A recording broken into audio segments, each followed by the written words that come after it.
Yes, it's me again here at the Electric Picnic 2010. Luckily, I've got someone far more interesting to talk here, Amber from Black Mountain. Welcome, and firstly, congratulations on the new album. Congratulations on the new album, Wilderness High. I mean, did you approach this album a little bit differently than the last number of albums that you've had?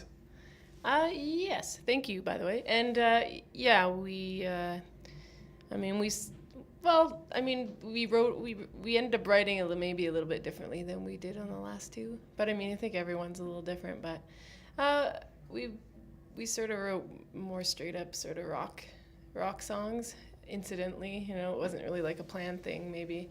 But yeah, I guess Wilderness Heart's more of that sort of album. You've got a few kind of pop songs trying to kind of escape there somewhere. One definitely in the Hair song as well, which I thought was kind of an unusual title, but hey, you know, it works. One of the things that drew me to the band was you've got that real kind of sludgy guitar sound, the Caius Led Zeppelin thing. I mean, influence-wise, I mean, what type of stuff do you guys listen to? Is it across the board, or is there specific things? It's definitely across the board. I think everyone sort of comes from a different place in Black Mountain, which is kind of cool.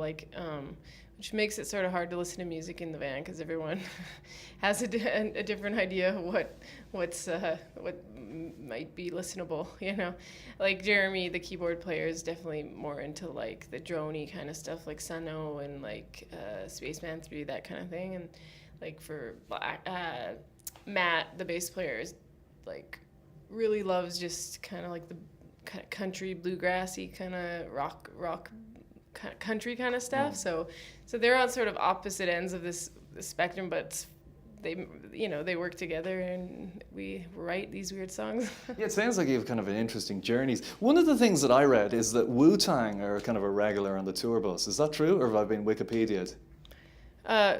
Do we play it a lot on tour? Yeah. Oh yeah, totally. Okay, right. I didn't see that coming at all. Hip hop fans too, obviously. Yeah. Well, yeah.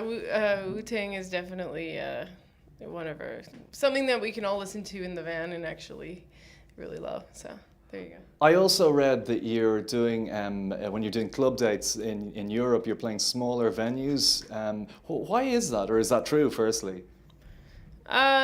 We just did a little tour that we played some smaller shows. Yeah, like we played 2 nights at the Lexington in London, for instance.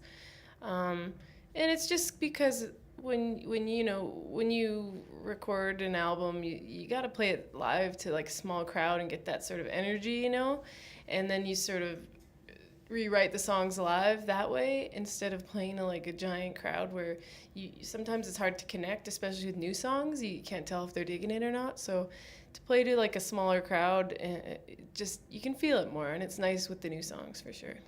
I mean, some bands kind of shun the whole fame and success and critical acclaim and the selling loads of albums, selling loads of music. I mean, is that something that you guys aspire to? Because you're slowly but surely getting there with the last number of releases. I would love to sell 1 million albums, you know, who wouldn't, right? I mean, we're doing what we love, and if we can make a living off of it, which we've been lucky to do for the last little while, and keep on making a living, then that's amazing, you know? It's not like the music's so sacred to me that I only want like a select few to listen to it. I want everyone to listen to it, you know?